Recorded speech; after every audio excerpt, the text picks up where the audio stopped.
Protect your wooden clarinet and get the most out of your reeds with Boveda 2-way humidity control packs. Watch until the end of this video to learn more. Then head to bovedainc.com and use code Clarineat at checkout to save 10% on your next purchase of Boveda products.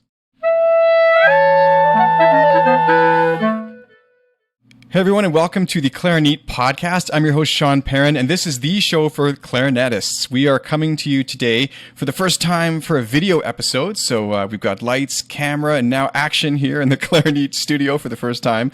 I think this really is the first ever video interview, and I want to thank Sean for taking the time to come on the program here. And I'm not talking to myself. I'm actually talking to the first time we've ever had a guest with my name, Sean, also on the program, and also spelled the right way. So we are just having a bunch of firsts today on the podcast. So thank you so much, Sean, for coming on and talking to me today here on the podcast. Oh, it's great to be here. I love your podcast, and I'm really excited.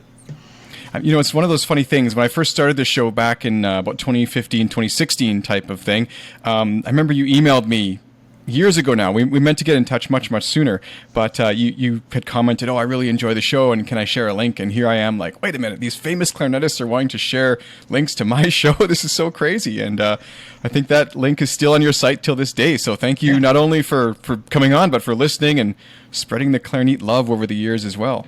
No, my pleasure. So this is an extra special episode because I think you may be the most kind of well-versed clarinetist really ever to come on the program. You've not only had an extensive orchestral career, but that has transitioned into a chamber music career, soloist. I mean, you've done film recordings, you've and composed pieces for some of the biggest orchestras. And I just want to give one caveat, though, to the listeners. If you do Google his name, unfortunately, you're not the DJ Sean Osborn also, right? No, that's one thing in the music business I haven't done. That's right. So maybe someday, but not that day is not today. So if you, so his website is osbornmusic.com, and you can check it all out there. So let's get started. So Sean, I really want to ask you about what it was like. I mean, you've had such a long, involved career. Can you hear me okay still? Yeah, I can. Thanks. Okay, great. Such a long, involved career as a player. But what was it like back at the very beginning when I believe you became one of the youngest players ever in the Met Orchestra? Yeah, that was it was a challenge at first, for sure.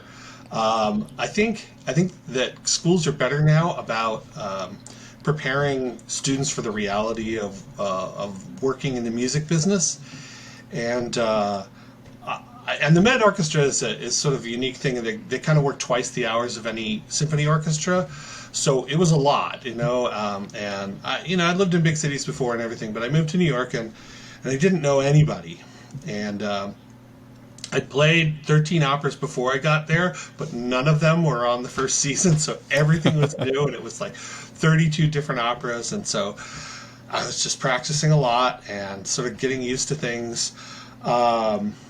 And just sort of trying to find my way and understanding, what's a contract and how does this work and what are these clauses and what do they mean and rehearsal overtime and all this stuff. And you just have to learn all this stuff and understand. And there were so many things that were just sort of different about the Met, and particularly about the personnel at the Met. It sort of attracted a different kind of person. And but I remember one of the first rehearsal I did was for an opera called Il Tridico, which is now my favorite piece of music in the entire universe. And then the second rehearsal was for La Boheme, and so Puccini. And my first reaction during the rehearsals was, why is none of this rubato in my part? It's the orchestra's just ebbing and flowing all perfectly together because they've played it hundreds of times. And I just like struggling to keep up as far as just like, wait, why did you all slow down there? And why are you speeding up now? And so, it got to be November and I felt like I'd already played a full season and it was only 2 months in. And so, those kinds of things to really understand what an orchestral job does provide and doesn't provide. And there's always a little bit of a disconnect too, because we're taught when we do our music education, we're taught to, have an idea.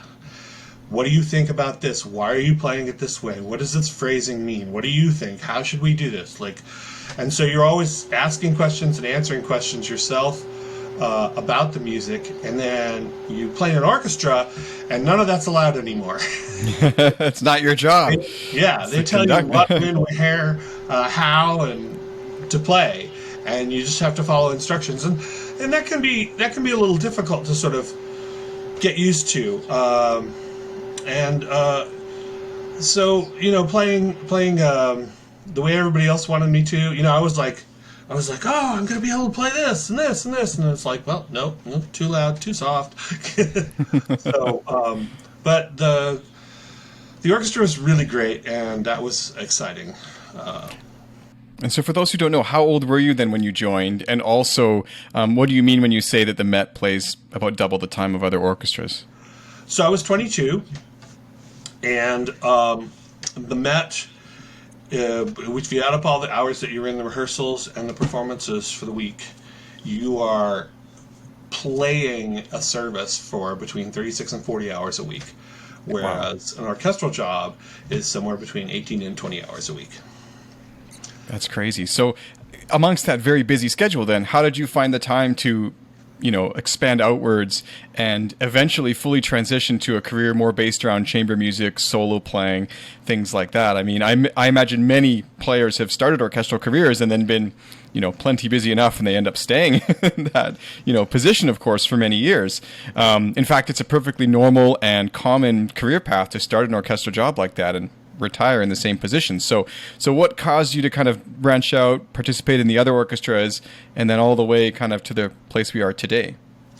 Well, so it was sort of a gradual thing, and the first year, as I mentioned, I didn't know any of the repertoire, and they had just finished recording The Ring, and then we played at the end of the season on like 2 rehearsals per opera, and I was really struggling there, but it was amazing. The Ring is amazing, but the Met has also a pretty limited repertoire, and after about 4 years, you basically played it all, and then they just recycle it with occasional additions each year. And they commissioned 3 operas while I was there, and that was exciting.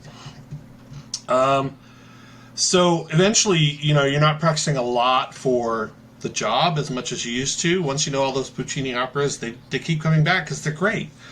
Yeah.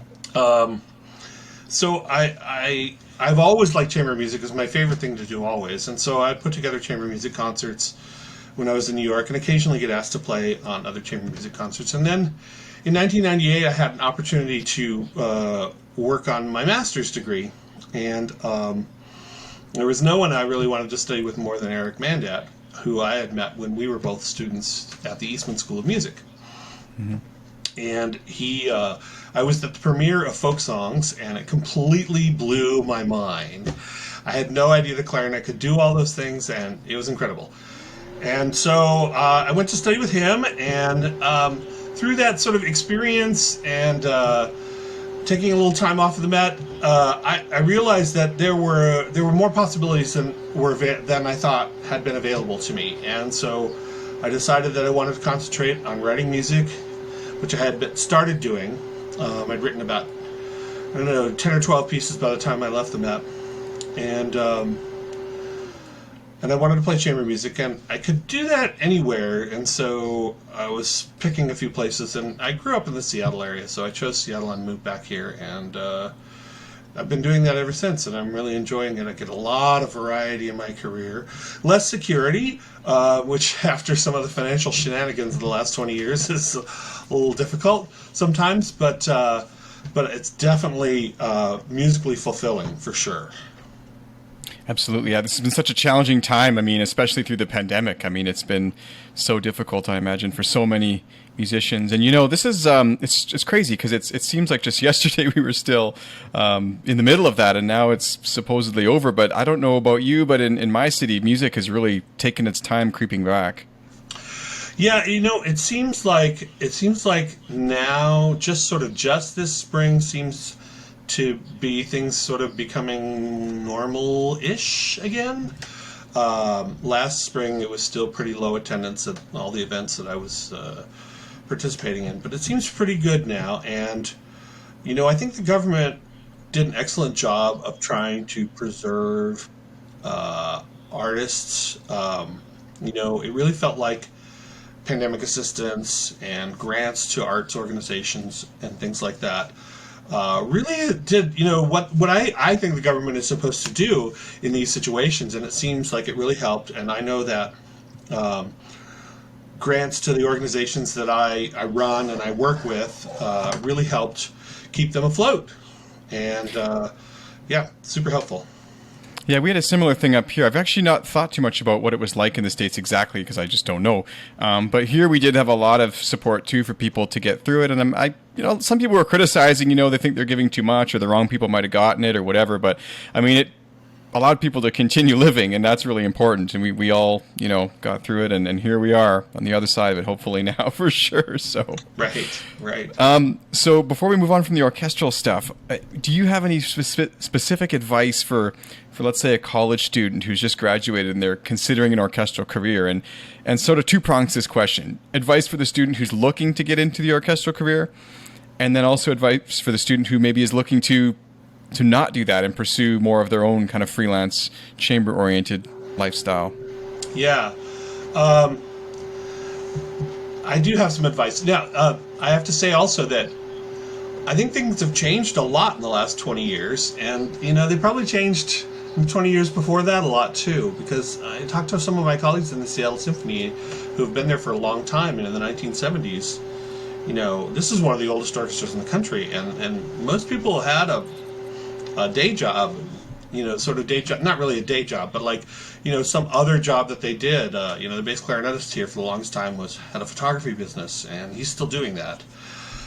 So now I think as far as orchestral careers go, I think that on the clarinet, there's been a sort of a paradigm shift in the way people play in order to get jobs. And I think it's become very, very important to be able to play soft. And there's a fantastic book by Sharon Sparrow, who is the associate principal flute of the Detroit Symphony, called 6 Weeks to Finals, and it's published by Presser. And it's a magnificent book, really fantastic book. And, because everybody's going to show up and they're going to have all the notes in the exact perfect place, so you have to do that also. But then they really want to know if you can play soft, and you've got to play the room too. Like, you have to play softer in an audition than you would really ever play in an orchestra. Getting a job is actually quite, in a lot of ways, a different skill set from doing the job. And to understand how that works, I would definitely say encourage any student to take lessons from people who have orchestra jobs, who have recently won orchestra jobs, or especially teachers whose students are currently getting orchestra jobs, and see what sort of advice those people have to do that. Now, I've had a few students recently who've won some orchestra jobs, but they went on to study with other people after me, and so they've had a lot of advice from various different places. I would also advise students who are considering orchestra jobs to not discount a military band career, because at least half the clarinetists who are employed as performers in this country are employed by military bands. And if you get a job in one of the DC bands, it's a fantastic thing. And you can, you pursue, they pay you half your hours each week is to pursue some related musical aspect that you want to engage in, and that can be composition or repair or teaching or chamber music, and it's really a fantastic thing. And even if you're not in one of the DC bands, you can still have a great career going on for that. So they're just find the people who are doing what you want to do and ask them how they got there. And if you're not, if you're wanting to do, freelance or doubling or things like that, it's the same sort of advice. It seems these days that a lot of, I think it's more important, I think, to be attached, if you don't want to be in a orchestra job, that if you want to pursue like chamber music or something else, that you really need to be attached to a university to make more job security than it was, say, 20 years ago. And so I would encourage people, that's a lot of schooling. A lot of places won't even look at you unless you have a doctorate. A lot of states are required by law to have all the candidates have either master's or doctorate degrees, or they won't even, they'll reject your resume out of hand. And there's a certain just like there's a certain skill to winning an audition, there's a certain skill. You need to ask the right kind of questions. You need to, at your interview, you need to play the right kind of pieces at your audition recital. All those kinds of things need to happen if you want to do really well getting a university job. And a full-time university job is great security and great money, and it can be a very enriching, varied kind of career. And even if you're a lecturer at a university, part-time, that can also be really enjoyable, and you've got access to colleagues who are wonderful, and performance and recording facilities usually, and things like that. And it seems like many of the universities are heading more towards the lecturer model, but there are some that, particularly actually in red states, which are expanding their music programs and creating more full-time positions.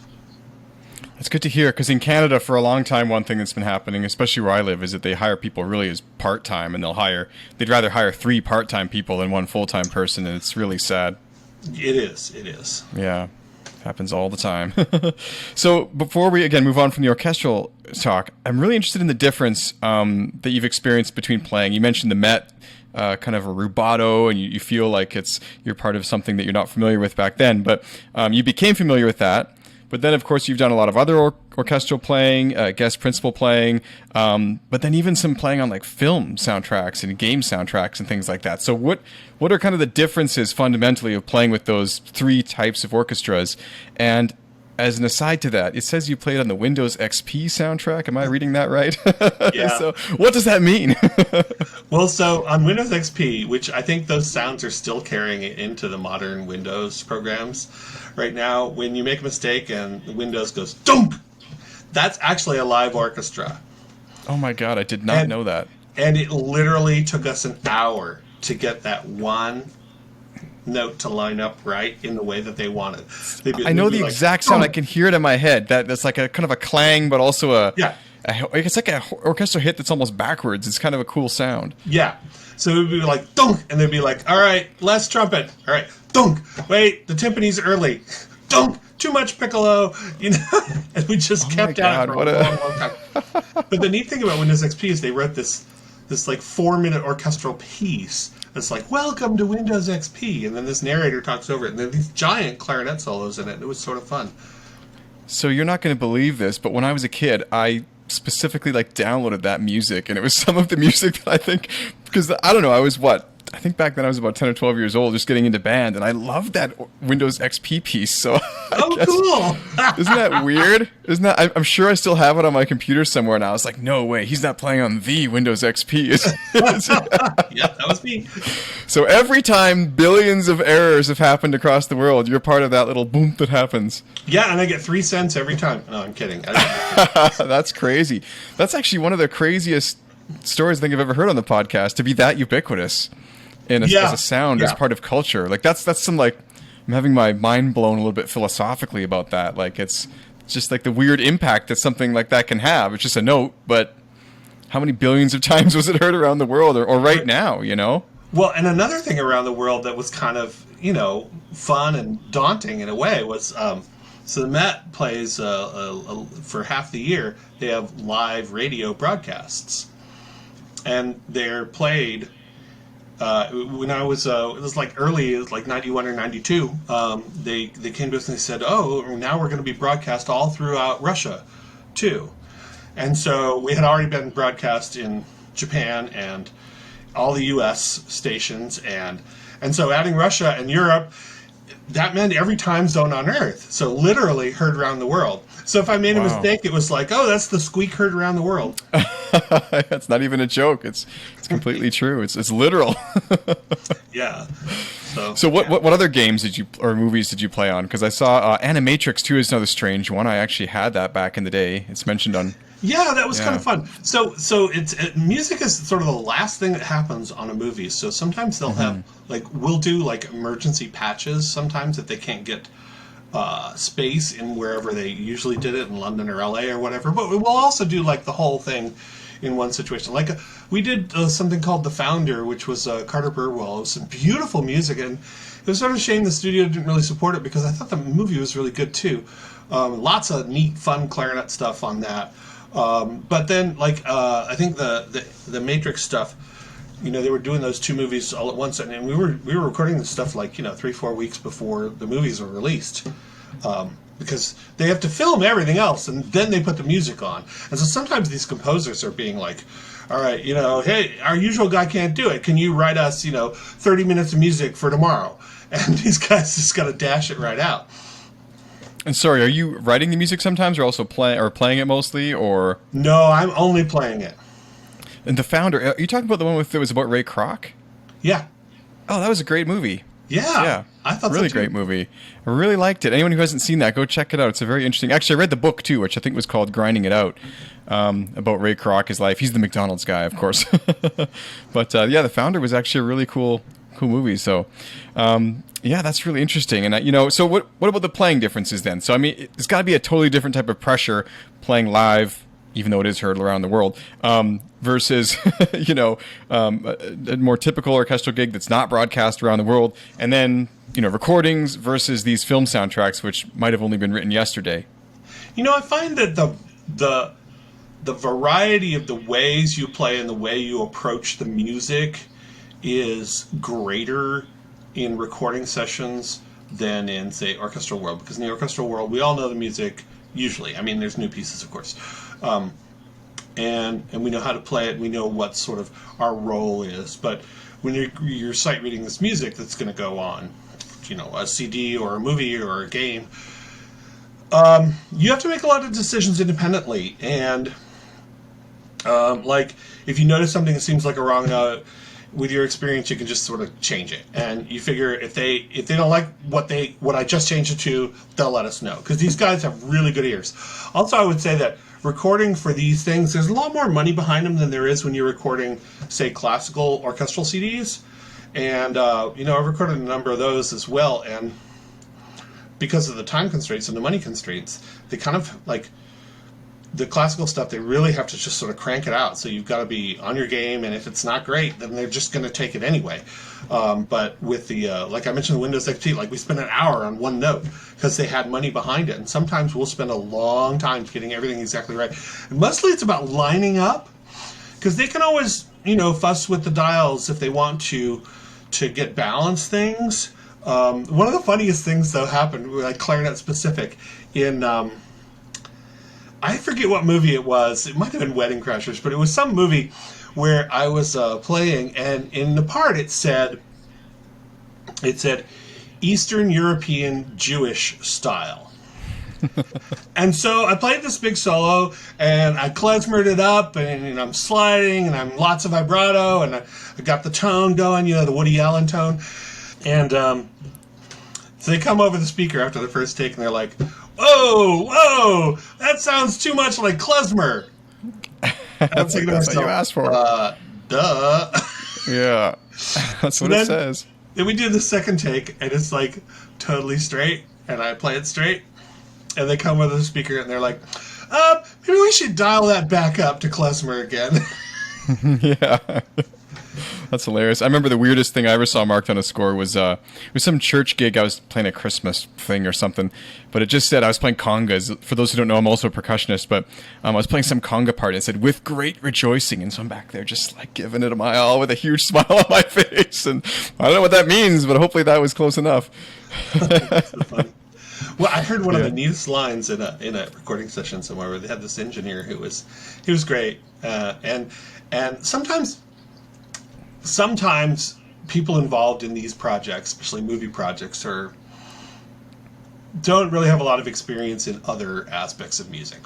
And so sometimes the composers are maybe a little less versed in what's going on here. So somebody was on the podium, it's usually the composer, I don't remember in this specific situation, and he asked the engineers back in the booth, he's like, can you do blah, blah, blah, blah, blah with the click, something like that, or change this? And the guy comes over the speaker and says, yes. And then the composer's like incredulous, says, really? You can do that? And you hear over the speaker, click, not a hobby. That's great. That's my line these days when they're like, you can do that? I'm like, not a hobby. Not a hobby. You got to get the click in there too. It's started coming in from above.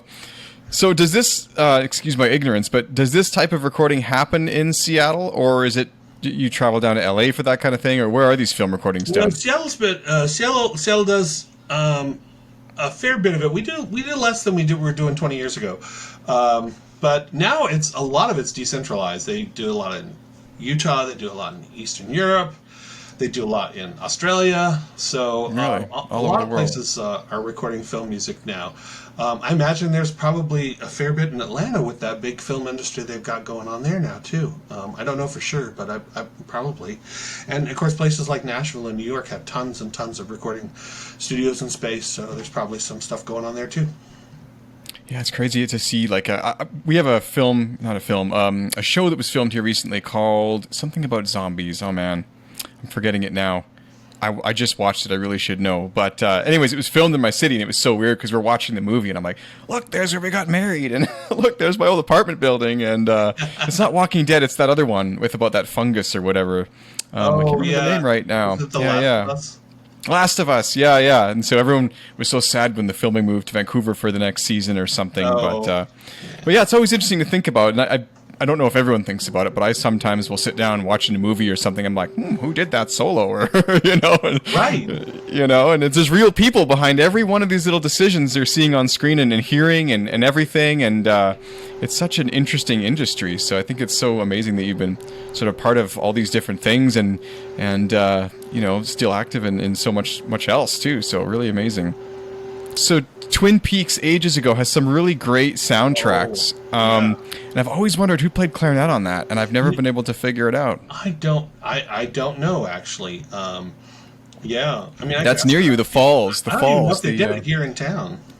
Yeah, I wonder, because it was filmed, I know, very close to, well, maybe not very close, but the Falls are near Seattle somewhere. Yeah, that was actually based on. And then they filmed a lot of it up in North Bend. And my best friend from high school was an extra in one of the episodes. Oh, really? That's so cool. Yeah, it's sad because Badalamenti recently just died, so the composer of much of that music. So very much too bad. Sometimes they have it listed on IMDb, but I'm glad. Yeah, I should check that out. Become more of a thing to credit the individual musicians in movies. You can see that sometimes. It's when I was a kid, I was sitting in the car listening to Feliz Navidad. I remember it specifically. And I was in the back, and I said to my mom, who is this? And she told me the name of the singer. And I said, no, I mean that saxophone player. Who is that? And she's like, I don't know. I was like, why not? I mean, why do you know the singer but not the saxophone player? Now, I was like 6 years old, so I didn't understand. But that still kind of blows my mind. Like, I like when I open up program notes or something, I know what everybody did. Right. So it's nice to see people getting more credit. That's really good to hear. So let's talk a little bit about Clarinetissimo. Great. Tell me all about it. Well, when I moved to Seattle, there were a number of reasons why I wanted to get some clarinet stuff going. And I was talking to a colleague of mine who I formed a chamber music group with. He was a trombone player, and he had this thing that he did. He was at the University of Washington. He did this thing called trombonology, where they had a little day of trombone. And I thought, oh, hey, that sounds like fun. Well, how about Clarinetissimo? That's wonderful. And apparently, after I thought of this, other people thought of this. So there's some other groups over there who stole my name. But, I know the world's big enough for us all right now, so that's fine. But so it started out as just one concert, and I did it because I wanted to sort of, I wanted to maybe get some students, attract some people that way, get to network, invite some colleagues to, so they could hear me because I was new in town. Also have fun and play with some of my students. I had a couple advanced students, and we played a clarinet quartet, and I played the Weber concertino, and some stuff, some student-oriented stuff, and I did some conversations about, here's what you listen to, and if you're studying this piece, you might do this, and then I would play it. And it started getting bigger each year, and then we had our first special guest was Eric Mandet in 2005, and we started attaching ourselves to universities, Cornish College of the Arts and UW when I was on the faculty there. And then we made it a whole day, and I invited vendors because I was realizing in Seattle in particular, there's a real problem with clarinet education. There are literally thousands of students who play the clarinet, and maybe 150 of them take lessons. So, and most of those are sax lessons. And band directors are, I don't know, sometimes they don't know what to do, and sometimes they don't care. And so it's difficult. You go to schools and you volunteer, and you find you're going to seniors in high school, and you have a section of 6 seniors in high school, and they're all playing Rico 2.5 reeds on the mouthpiece that came with their clarinet, and their clarinet's unplayably broken, and they don't know it because they don't have any experience, and the band director doesn't know it because they didn't tell them, and just a lot of sort of like maybe just lack of knowledge and lack of communication happening. And so I'm trying to get Clarinetismo to sort of like fight against that, where you can go and you can try mouthpieces and understand, because you can talk till you're blue in the face and say, if you play this mouthpiece, this is what it's going to feel like. But until the student actually plays a mouthpiece that lets the air go through the instrument, they really just aren't going to know. And I can't tell you how many times I've seen a student blow into a real mouthpiece and go, it's insane how awesome it is for them when that happens. And I want to make sure that the students have a place where they can do that. And, unless you live in like LA or New York, and even sometimes in those cities, it's hard to find a place where you can try, 20 clarinets or 10 clarinets and find a good one. Usually, even in Seattle, most of the time we have like 2 or 3 that are available of each of the good models, and that's it. Fortunately, we live pretty close to Baccoon, which is a wonderful place in Vancouver. And but at Clarinetissimo, I get all the manufacturers to send extra inventory to our local vendors, and so you can go and you can try 20 buffets, and you can try 15 Selmers, and you can try 20 Baccoons. And that's the only place you can do it all year. And I'm really happy to provide that service, because we are a free festival too. It doesn't cost anything to do any of the events. We have 3 master classes. We have a workshop with a different theme every year. We have 2 performances. We've got 2 days of vendors. And we have a new thing that we've been doing for a few years. So the first year was before the pandemic, and the second year was after the pandemic, called the Clarinet Olympics, and it's targeted to younger students.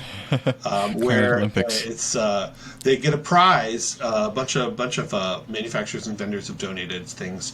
They get a prize swag bag full of stuff if they compete. But nobody's really competing. All you have to do is complete the task, and things like chromatic scale and play this little duet, and then you get your little swag bag. And so free stuff, and then we can get good reeds in the hands of students, and then hopefully they'll play those good reeds more often, and they'll sound better, and when they blow through the instrument they'll have more fun, and they'll stay with the clarinet, and they'll encourage their fellow students to have more fun with the clarinet. It's all about just getting as much clarinet as we can get going on. And this is our 23rd year, and we're really excited. We've been doing it for a long time, and I'm still able to keep it free with generous public and private donations. So, wow, yeah. That's amazing. Yeah, well, I think that's really great. And, I love kind of the backstory, because, I obviously don't get to go to Seattle and see it, but I think that it's interesting to know that the situation there is kind of like it is everywhere, I guess, whereas there's so many kids in band or marching band or things like that, and then there's so few people taking lessons. And then even me, when I was younger, I was not the kind of person who was told to take lessons either by my band teachers, unfortunately. And then the band programs, we have a lot of clinics, they call them, where you go out and you teach in the school, but it's really like a Band-Aid. You've got 10 kids who've never had a lesson. They get an hour and a half with a professional, and then it's like, let's see how much we can fix. Hopefully we don't need you for another 6 months kind of thing, So it's really kind of a weird situation. So to get those kids out there and get them with, better equipment and something they can actually play on and try and actually be inspired is such a great thing. Not to mention to be inspired by the performances, right? And the actual playing that they're experiencing and hearing. I mean, that makes a much, much bigger impact than we realize. I mean, we've got 2 kids now, and our youngest is too young, but the older one is almost 5, and she's been to a few different concerts and things now, and they're so impressionable at that age. And I think that they really, really, and I remember too, when I was 6, I saw the orchestra for the first time, and I saw Cats play, and I couldn't believe that there was an orchestra in the pit. My mom didn't tell me until after, and I'm like, wait a minute, what? Like there's music that's live? I didn't realize, right? Right. So these things really hit hit for children. And I bet those kids that go to the Clarinet Olympics remember it forever, you know? Yeah. I mean, I hope Totally. so. Absolutely. So this has been absolutely great. I really have enjoyed chatting with you today. I do have one more question to ask before we move on to the... I used to call it the lightning round. I just don't like that name, but it's just some quick questions. I want to ask them of every guest this year, and then maybe assemble a blog post or something, and just kind of, we'll see what happens. But some musical questions, and then some general life questions. But before we do all that, is there anything that you wish I asked that I did not ask you? Gosh, well, I don't know. I do want to mention that Clarinetissimo has expanded into a full concert series, and we do chamber music. Yeah, Orca. And Orca concerts, and you can go to orcaconcerts.org and find out all about us and Clarinetissimo. And we have a YouTube page where you can see some of our performances. So I would recommend that. And feel free to contact me. And I write lots of music, and I write lots of clarinet music, and so. If you like it, please play it, and we'll have fun. And can people buy your pieces and access your recordings too on your website, osbornmusic.com? Yes, they can.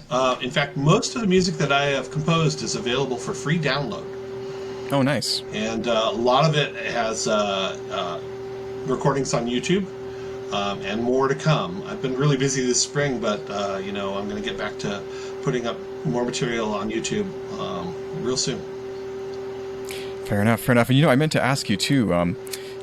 First of all, Eric Mandat is a glaring omission here on the podcast. I've got to get in touch with him, have him on as a guest for sure. It reminds me, I see him featured on the homepage here of the Orca concerts, so that made me think of it as well. But I heard you playing some kind of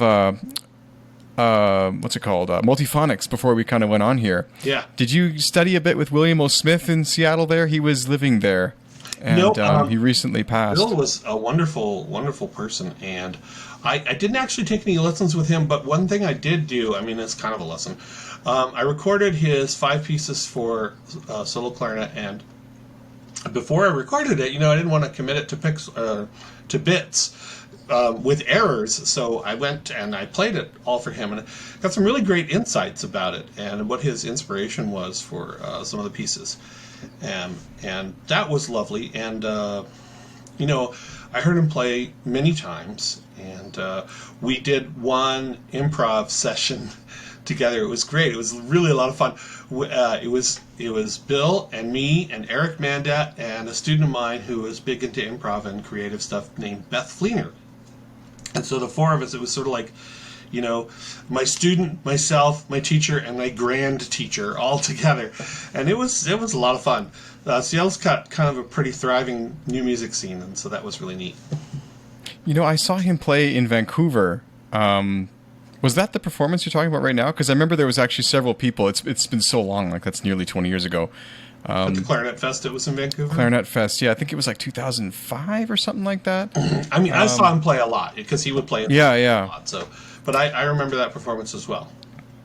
I remember specifically those pieces because back in the day, I would just buy CDs, and before, people who were born in the last 20 years won't really know this, but you couldn't always just like preview music and decide if you liked it before you bought it. Like you would look at a CD and literally judge a book by its cover and just order some CDs, and you'd find out what you got, right? So one time I was ordering a bunch of classical music CDs, and I saw this William O. Smith album, the pieces for clarinet, and solo clarinet too at that. And I remember being so surprised. I put it on and I heard clearly multiple instruments. I'm like, what on earth is going on here? And then that's when I figured out about the double clarinet stuff, and because I was like, there's no way this is one person. Oh yeah, okay, it is. And it was also super bizarre and interesting, and I really regret not having him on to talk at some point, because such an interesting mind, and really interesting pieces in music as well. But I've never played any of them. I really should.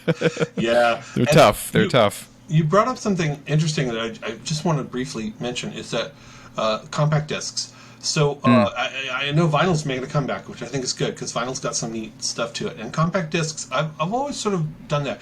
And I would encourage listeners, especially young listeners, to consider buying the physical product for 2 reasons. First of all, streaming is theft, and if you want the musician to get paid, you really need to buy the physical product. Okay, that's a great reason on its own, but the second great reason is that if you're doing streaming only, there's some executive somewhere who someday is going to decide that you can't listen to that anymore. Yep, it's But happened to if you me. have the physical product, no one can come into your house and take it away from you. Even if you get the physical product and you know, even a download, if you pay for a download and you download it onto your device, then no one can say you can't listen to that again. And that's already happened. And, you know, especially if you listen to stuff that is sort of rare and hard to find, you probably want to make sure that you can always have access to that. I totally agree. And I've actually heard that CDs are making a comeback a little bit in the same way that vinyl kind of did.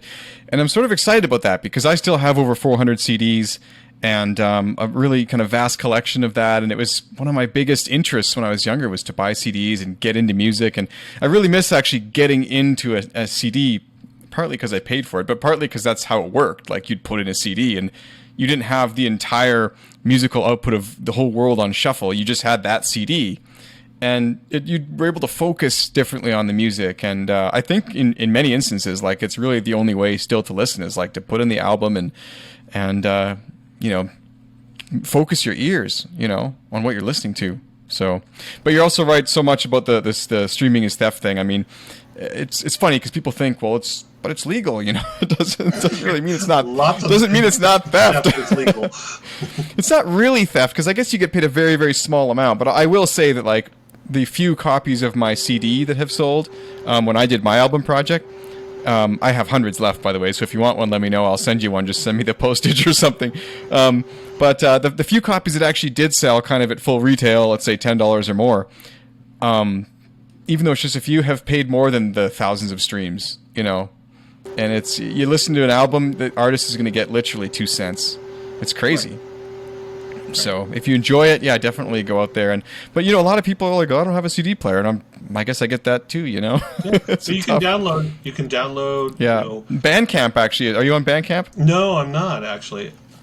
Yeah, Bandcamp's a really good one. They have good sound quality too, and I've actually supported some indie artists that I know that way. And great. You know, you pay $10 for their album, I think they get like 80% of it or something. Wow, which is really, really good. Yeah, it's really. I'll have to check out the actual numbers, so don't quote me on that, but it's pretty close. So, all right, Sean. Well, thank you so much for coming on. Let's do these bonus questions. All right, and cool. To those listening later, these bonus questions used to be I don't want to say secret, but they were provided exclusively for the Patreon community, but that's now kind of defunct, and I'm trying to shift to this new subscription method. So if you did enjoy today's episode, it looks like we have one person actually who tuned in here. We have 3 people, and there's only 2 on screen. So if you did tune in today, why don't you throw out a note up in the chat there and tell us where you're from. And if you have any listener questions, I was going to invite you to ask them, but I don't see that you've made your name public or anything, so I can't actually invite you. So if you are there and you're watching this and you have any questions, go ahead and post them in the chat.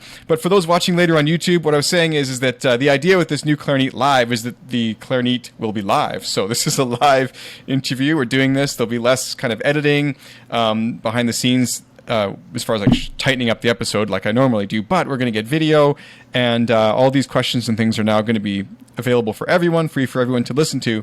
But if you do want to be able to tune in here at the live interview with the artist that I'm interviewing and ask your own listener questions, there will be a bit of a, I don't know what to call it, I don't like calling it a paywall, but that's kind of what it is, I guess. But just to try and support it, because I've, behind the scenes, Brian, our editor, I want him to get paid. I want him to be doing his best work for us, and he does a great job. So anyway, it's a bit more expensive to do it this way, but I want to do it this way. So if you do like this kind of thing, you want to tune in, please do consider supporting the production of the program and becoming a subscriber at Clarineat.com. I just want to say also, I don't want money to be a barrier for anyone to enjoy the Clarineat podcast. If you want to tune in live, I'm going to have a student level of participation. And if you're really struggling or something, just send me a message. We'll make it work if you want to tune in, okay?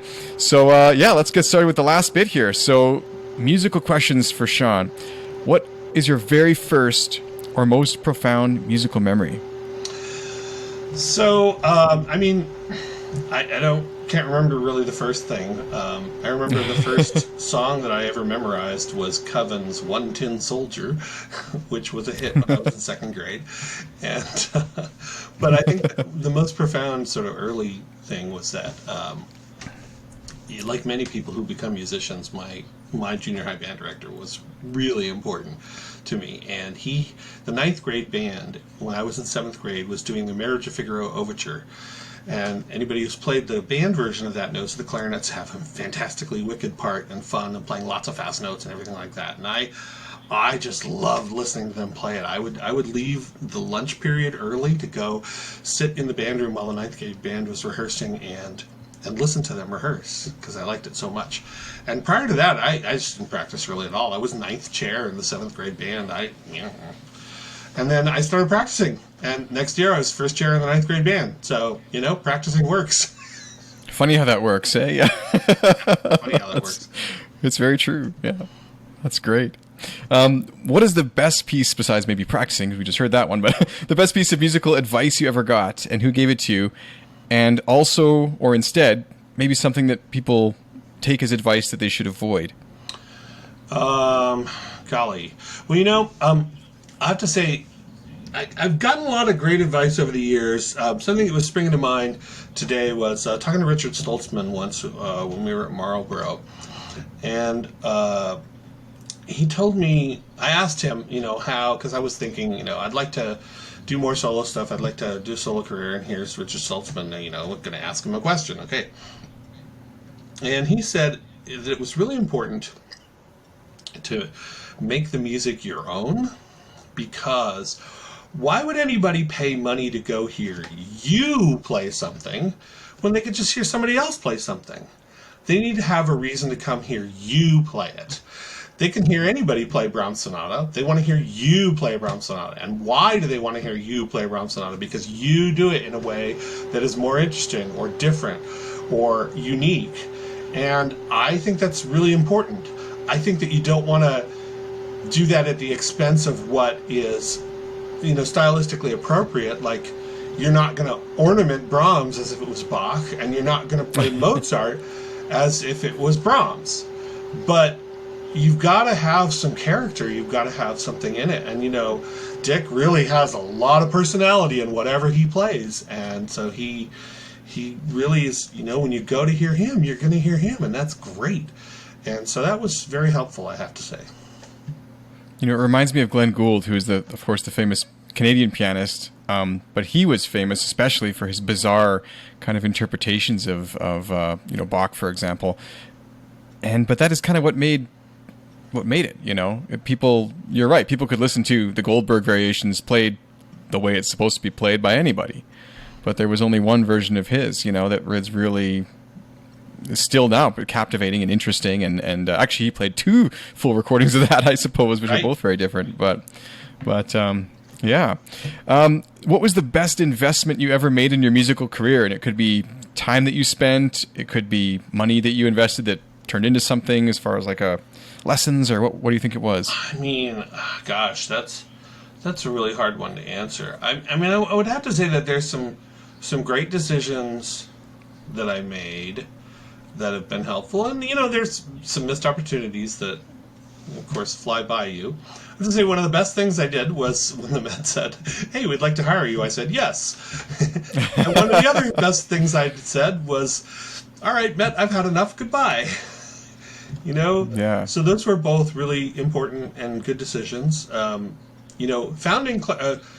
Doing the clarinetismo thing for a long time was really good. One thing I wish I had done earlier is I wish I had incorporated it as a 501c3 earlier.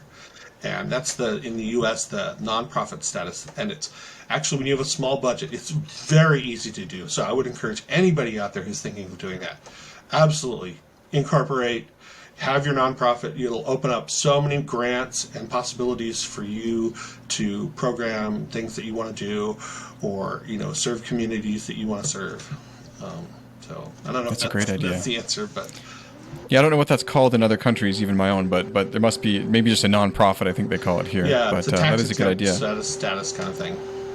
Yeah. So I think you answered this question maybe briefly at the beginning, but what piece of music or album changed your life the most, and why?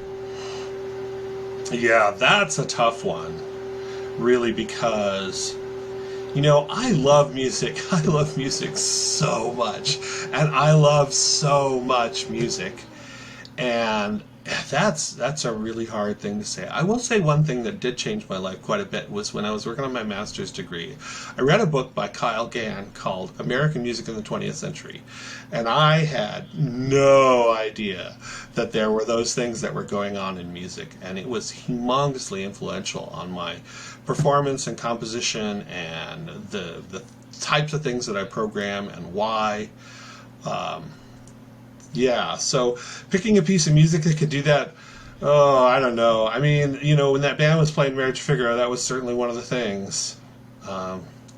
Yeah, that's a tough thing to answer because there are just so many, hundreds of examples of things that just changed my life by hearing them or by playing them. But not one of the mix-ups like the peak. I guess you said the Marriage Figaro, yeah. Maybe one of the Windows XP. Oh, yeah. I love that. So the last question here about the music stuff. Have you ever cracked a clarinet? If so, what's the story? And if not, what's your secret? So I did crack my first wooden clarinet. Oh, no. It was a Buffet R13.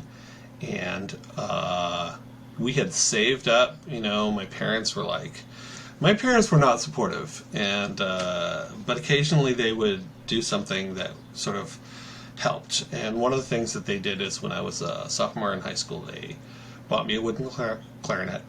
And it cracked less than 6 months later, which meant it was completely under warranty. And so Buffet sent me a new joint. And so I'm not sure why it cracked. Sometimes clarinets just crack, especially when they're new. And after that, none of them have ever cracked. Do you have any specific regimen that you use to take care of them right now, or? I don't, and I've never oiled my clarinets. And Maury Baccoon was just very upset with me the last time I saw him. I'm plugging my ears. I can't hear this. Because he's a big believer in oiling, and so I'm going to get him oiled for the first time. And the thing about Maury is like, all these people say, "Oh, if you do this, it'll do this to the clarinet," and Maury's really the only guy who I'd ever seen can actually do the things that he says he can do, and so I listen to him. Yeah, that's good advice. Listen to Maury. What about your reeds? Do you humidify your reeds at all? Or Seattle's such a great climate. I started when I went to Interlaken, and Frank Kowalski was like, "Here, it's very dry in the winter, so here you get some Ziploc bags and you get a sponge full of salt water and and so I do a very low-tech thing, and it works great, and I make my own reeds, so, it works for them." You make your own reeds, too? Yeah. Yeah, we're from Hasty at the Eastman School of Music, and I think it's a really important skill for all clarinetists to know how to do. It's becoming more rare with those lazy people like me who use synthetics. It is. There's a absolutely. in reeds these days, and so... Yeah. Back when I was starting out, when I was learning to make reeds, it was kind of Van Doren or nothing. There were a few others, and Van Dorens were not very good back then. So, and there was only one model. Yeah, there's been an explosion. I mean, it's almost like it reminds me of the craft brewing industry. Everyone's like making craft reeds now. It's like it's become a little thing. You should start a little side business selling those. Yeah, it'd be great. Craft reeds. I hear Brad Bain is making reeds, and he does. He's making reeds. There's a few others making reeds. Who is there? Some of them I recently heard, and but yeah, the sort of craft reading thing is sort of interesting. I heard something gross though with the bassoon reeds. I guess they have to be play tested a lot while they're making them, and then I bet they do. Yeah, I mean, they have to dip them. Antiseptic. I guess, yeah. Anyway, all right. So 5 more quick questions here. You have to live every day by a single quote. What is it, and who said it? Oh my God! I can't. I don't know. You can't. Yeah, it's super inspirational here. every day I see something new on Facebook that I'm like, oh, that's awesome. Sorry. The latest quote from Facebook, yeah. Okay, we can go with that. That's all right. If you could travel back in time to have dinner with any person, doesn't have to be a musician, who would it be and why? That's a difficult question. Also, these are great questions. They're tough to answer quickly. I'm a great admirer of many people. Historically, Thomas Jefferson is certainly one of them. But I've often throughout my life thought about what would it be like to have a conversation with Mozart, and I think that would just be so cool to do. And interesting, and I'd probably hear a lot of fart jokes. Speaking of jokes, I meant to ask you. You've got so many jokes listed on your website. What's the story? Do you love comedy? Oh, I do. Yeah, Musical I'm a jokes. big fan of stand-up also, and Okay. that Canadian show Letterkenny, man, I love that. Yeah, That's so great. yeah, lots of jokes on the website. Do you have a good clarinet joke we could tell here? Let's see. How many clarinets does it take to change a light bulb? I don't know. Just one, but he has to go through the whole box of light bulbs to find the right one. That's great. I love that. I'm trying to think if I have a good musical joke right now. This is one, I guess. I don't know if it's appropriate, but it's not inappropriate. But so, what's the difference between a clarinet and a bassoon? I don't know. The bassoon burns longer. No, You know the difference between a bassoon and an oboe? You can hit a baseball a lot further with a bassoon. That's great. That's great.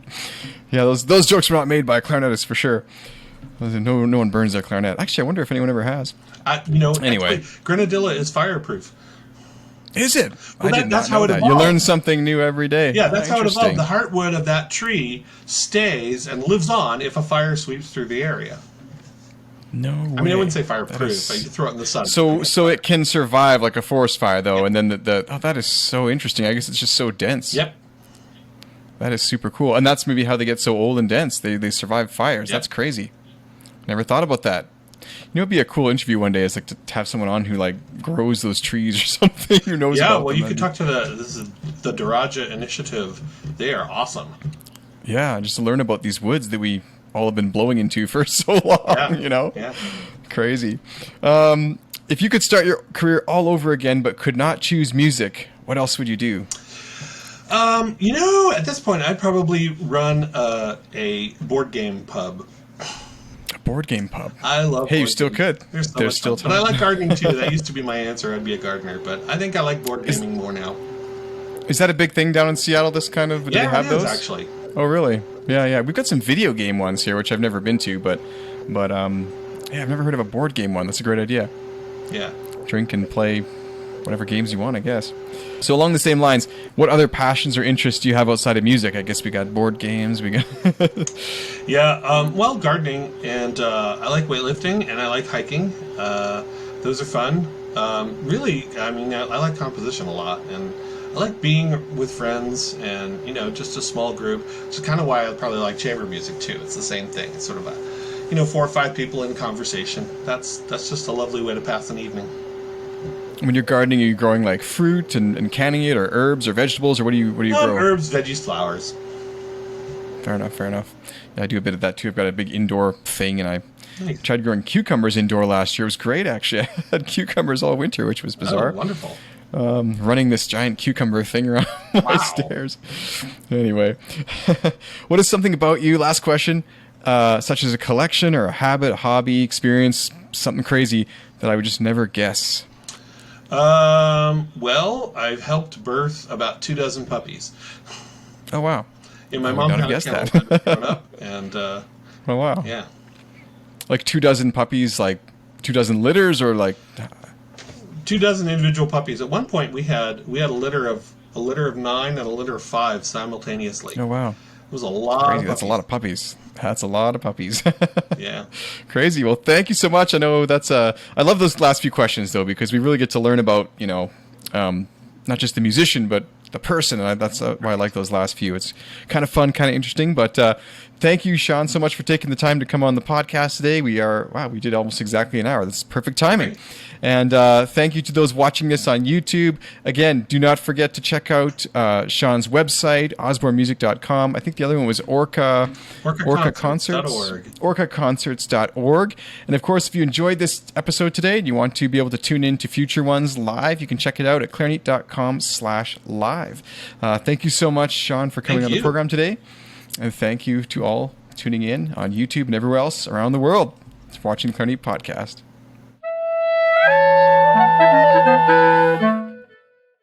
The Clarineat podcast is brought to you in part by one of my favorite products ever, Boveda two-way humidity control packs. I live in a super dry and cold climate in Canada, and so taking care of my instruments is a real challenge. However, it's effortless with Boveda. Every 3 months, I just replace the Bovida pack in my case, and I know my clarinets will be comfy and cozy inside. If you use cane reeds, there's also a mini version that fits inside most reed cases and keeps your reeds at their best so they're ready to play when you are. Check out Bovida's offerings for clarinetists at bovidainc.com and use code Clarineat at checkout to save 10% on your next purchase. Click the link in the description below to learn more.